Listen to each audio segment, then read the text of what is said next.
Jack's online tutorials. Today we're working with shaved patterns, patterns shaved into the haircut.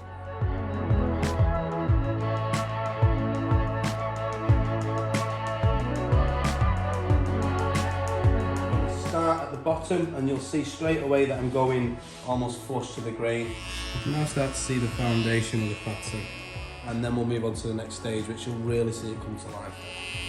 And that really enhances the lines that you've created already. Keep that skin stretched, especially working on these looser areas where the skin can move. Doing a zero open like this.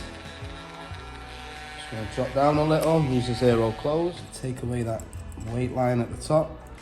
I'm just going to scissor over comb that out. Nice sharp lines. I'm going to come down and go back through it. One complete hair pattern, tailored to the haircut. Hope you've learnt a lot. Thanks very much for listening and for watching. I hope you got from it what you need, and we'll see you next time.